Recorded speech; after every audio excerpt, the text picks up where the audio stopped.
भारत ने दुश्मन चीन का निकाला तगड़ा इलाज। भारत का एक इशारा करते ही भरी सभा में नाचने लगा चीन। यूएनएससी में चीन ने दिया भारत को तगड़ा घाव। भारत ने ऐसा क्या कर दिया कि भारत के लिए बिलबिलाने लगा ड्रैगन। मोदी ने कर दिया जिनपिंग की नाक में दम। दोस्तों, दुश्मन चीन के लिए भारत की तरफ से एक बड़ा कदम उठा लिया गया है। जो चीन भारत को गिरा हुआ समझता था, आज वही चीन भारत के चरणों पर आकर गिरा हुआ है और कह रहा है कि भारत अपने इस संस्थान का हमें भी हिस्सा बना ले।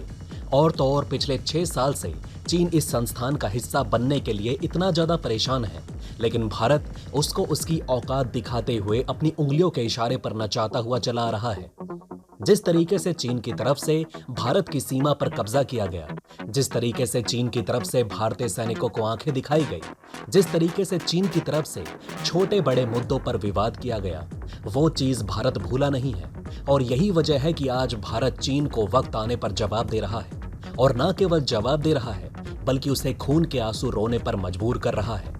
आज हमें देखने को मिल रहा है कि भारत की तरफ से दुश्मन चीन को उसकी असली औकात दिखा दी गई और दिखा दिया गया है कि भारत के सामने उसकी औकात सिर्फ और सिर्फ भारत के चरणों पर गिरे रहने की है। इसके अलावा भारत ये भी नहीं भूला कि कैसे चीन की तरफ से संयुक्त राष्ट्र सुरक्षा परिषद में भारत को गहरा घाव दिया गया। तो चलिए जानते हैं कि भारत की तरफ से किस तरीके से चीन को खून के आंसू रोने पर मजबूर किया जा रहा है। दोस्तों, अभी अभी खबर निकल कर आ रही है जिसको सुनने के बाद भारतवासियों के होश उड़ गए, क्योंकि चीन की तरफ से अपने वीटो पावर का इस्तेमाल करके भारत को इतना बड़ा झटका दिया गया, जिसकी चर्चा पूरी दुनिया में की जा रही है। भारत के प्रधानमंत्री नरेंद्र मोदी के पास चीन के वीटो पावर का तगड़ा इलाज मौजूद है, जिसे लोग सुपर वीटो पावर कहकर बुला रहे हैं। आपकी जानकारी के लिए ये भी बताते चले कि भारत के सुपर वीटो पावर को पाने के लिए चीन पिछले 6 सालों से हाथ पैर चला रहा है, लेकिन उसके हाथ में सफलता नहीं लग रही। भारत ने चीन के हालात किसी नचनिया जैसे कर दिए और भारत अब चीन को अपने इशारों पर नचा रहा है। भारत ने चीन के ऊपर इस तरीके का वार किया कि अब चीन चाहते हुए भी किसी को भारी भरकम ड्रोन, मिसाइल जैसे हथियार दूसरे देशों को नहीं बेच पाएगा। भारत ने चीन को अपना गुलाम बना लिया। अगर चीन को कोई हथियार किसी देश को बेचना होगा तो उससे पहले चीन को भारत की परमिशन लेनी ही होगी। हमें देखने को मिल रहा है कि पिछले 6 सालों से चीन की तरफ से एमटीसीआर में घुसने का प्रयास किया जा रहा है, लेकिन भारत चीन को एमटीसीआर का सदस्य नहीं बनने दे रहा। एड़ी चोटी का जोर लगा लेने के बावजूद भारत ने चीन को उसकी औकात दिखा दी। अपनी सारी ताकत का इस्तेमाल कर लेने के बावजूद भी भारत के आगे चीन झुकने पर मजबूर हो रहा है।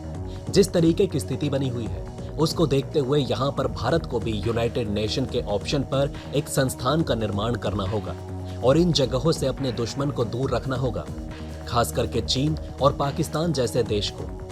जिस तरीके से इन सुपर पावर देश की तरफ से पिछड़े और जरूरतमंद देशों को कुछ नहीं समझा जाता, उनके लिए भारत मसीहा बनकर सामने आ सकता है। जिस तरीके से अभी अभी वीटो पावर का इस्तेमाल करते हुए यूनाइटेड नेशन सिक्योरिटी काउंसिल में चीन ने भारत को जो जख्म दिया है, वो जख्म भारत का जल्दी नहीं भरेगा। वो न केवल खतरनाक है बल्कि बेहद घातक भी है। एक बार फिर यह सवाल उठता हुआ दिखाई दे रहा है कि आखिर संयुक्त राष्ट्र सुरक्षा परिषद में भारत को वीटो पावर क्यों नहीं दी जा रही। भारत ने संयुक्त राष्ट्र सुरक्षा परिषद के लिए क्या कुछ नहीं किया। भारत की तरफ से इस नमक हराम संगठन को सबसे ज्यादा फंड दिया जाता है। इसके अलावा दुनिया की 5वीं सबसे बड़ी अर्थव्यवस्था वाला देश भारत है। दुनिया का सबसे बड़ा लोकतंत्र भी भारत है और अब तो भारत दुनिया का सबसे ज्यादा आबादी वाला देश भी बन चुका है। ऐसे में भारत को वीटो पावर ना देना यानी भारत को खुली चुनौती देने से कम नहीं है। इस बात पर भारत का साथ देने के लिए भारत के साथ 180 देश खड़े हैं कि भारत को संयुक्त राष्ट्र सुरक्षा परिषद का स्थायी सदस्य बनाना चाहिए। और तो और ये सभी देश हमारे दुश्मन चीन से काफी नफरत करते हैं और जितना चीन से नफरत करते हैं उससे कई गुना ज्यादा भारत से प्रेम भी करते हैं। समय के साथ साथ ये बात भी साफ होती चली जा रही है कि अब यूनाइटेड नेशन की गरिमा बिल्कुल ही खत्म हो चुकी है और अब भारत को चाहिए कि जल्द से जल्द यूनाइटेड नेशन को उसके हाल पर छोड़ दें और अपनी तरक्की और अपने दुश्मन को बर्बाद करने की ओर ध्यान दें। इस बात पर भी भारत का बहुत अच्छे से ध्यान है कि जब आप अपने प्रतिनिधियों को उसके अखाड़े में नहीं हरा सकते तो ऐसे में आपको खुद का अखाड़ा तैयार करना ही पड़ेगा। इसके अलावा अगर हम अपना ध्यान संयुक्त राष्ट्र सुरक्षा परिषद से नहीं हटाएंगे और उसी के ऊपर निर्भर होकर बैठ जाएंगे तो यहाँ पर चीन हमारा शोषण करता रहेगा। भारत के लिए अब संयुक्त राष्ट्र सुरक्षा परिषद की कोई भी वैल्यू नहीं बची, क्योंकि कोई भी अगर प्रस्ताव भारत को संयुक्त राष्ट्र सुरक्षा परिषद में पास करवाना होगा तो ऐसे में भारत के लिए सबसे बड़ा रोड़ा चीन बनकर सामने आ जाएगा। 4 स्थायी देशों की भारत को भले ही सहमति मिल जाए, लेकिन चीन कभी भी भारत के नेक काम में साथ नहीं देगा, क्योंकि संयुक्त राष्ट्र के 5 दरवाजों में से एक दरवाजे का पहरेदार चीन बनकर बैठा हुआ है।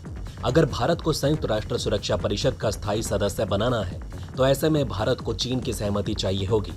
भले ही भारत को 4 देशों का समर्थन मिल गया हो, लेकिन यहाँ पर चीन भारत को कभी भी अपनी बराबरी पर बैठा हुआ नहीं देख सकता। ऐसे में अब भारत को एक नया प्लान तैयार करना होगा।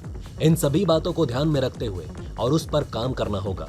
अपने दुश्मन चीन को मात देनी ही होगी। इसके अलावा चाहे क्यों ना भारत को संयुक्त राष्ट्र सुरक्षा परिषद में अपना त्याग पत्र देना पड़ जाए, लेकिन कैसे भी भारत को संयुक्त राष्ट्र में अपना एक बड़ा स्थान हासिल करना ही होगा, जिससे भारत का वर्चस्व कायम रहे। संयुक्त राष्ट्र सुरक्षा परिषद में अगर किसी देश ने भारत को सबसे ज्यादा नुकसान पहुंचाया है तो उस देश में चीन का नाम सबसे ऊपर रखा जाएगा। अपने वीटो पावर का इस्तेमाल करते हुए चीन ने भारत को इतने गंभीर घाव दिए जिसे भर पाना बेहद मुश्किल हो गया है। संयुक्त राष्ट्र के बदले इन्हीं हाव भाव को देखते हुए अब भारत की तरफ से हाल ही के दिनों में संयुक्त राष्ट्र को एक से बढ़कर एक धमकी दी गई। विदेश मंत्री एस जयशंकर ने यूएन को धोते हुए कहा कि अगर हमें वीटो नहीं दोगे तो जल्द ही यूनाइटेड नेशन बर्बाद हो जाएगा। इसके अलावा अनुमान यह भी लगाया जा रहा है कि अगर संयुक्त राष्ट्र को भारत ने अलविदा कहा तो यहाँ पर भारत के साथ जो भारत को 180 देश समर्थन दे रहे हैं वो भी भारत के पीछे पीछे संयुक्त राष्ट्र सुरक्षा परिषद को छोड़ देंगे। इसके अलावा ये भी सच है कि भारत ने संयुक्त राष्ट्र पर ऐसे ऐसे हमले किए हैं जिसे करने के लिए आज तक किसी देश ने हिम्मत तक नहीं की। आज से 70 साल पहले भारत ने चीन को वीटो पावर गिफ्ट कर दिया था। तब के प्रधानमंत्री पंडित नेहरू ने चीन को अपना करीबी दोस्त मानकर ये एहसान किया था, लेकिन आज देख लीजिए वही चीन वीटो का इस्तेमाल करते हुए एक विषैला नाग बन चुका है। भारत के एहसान का मोहताज चीन आज भारत को ही डंक मारता दिखाई दे रहा है। दोस्तों, खुफिया एजेंसी ने यह बात भी बताई है कि कश्मीर से लेकर पूरे भारत में जो भी आतंकी हमले होते हैं उसमें इनडायरेक्टली कहीं ना कहीं चीन का भी हाथ होता है। लेकिन मीडिया बताती है कि ये हमले पाकिस्तान की तरफ से किए गए। इन आतंकवादियों को बढ़ावा चीन की तरफ से ही दिया जाता है, क्योंकि इन आतंकवादियों की अगर मदद चीन की तरफ से बंद कर दी जाए तो ये भारत की तरफ आंख उठाने की भी नहीं सोचेंगे। वैसे चीन जैसे पड़ोसी नाग को भारत को जल्द से जल्द ठिकाने लगाना चाहिए, क्योंकि संयुक्त राष्ट्र सुरक्षा परिषद में ये हमेशा भारत को तकलीफ ही पहुंचाएगा, नुकसान ही पहुंचाया है। वक्त रहते ही इससे दूरी बना लेना भारत के लिए फायदेमंद साबित होगा। वैसे इस विषय में आपकी क्या राय है? आप अपनी राय हमें नीचे कमेंट बॉक्स में अवश्य लिखकर बताएं।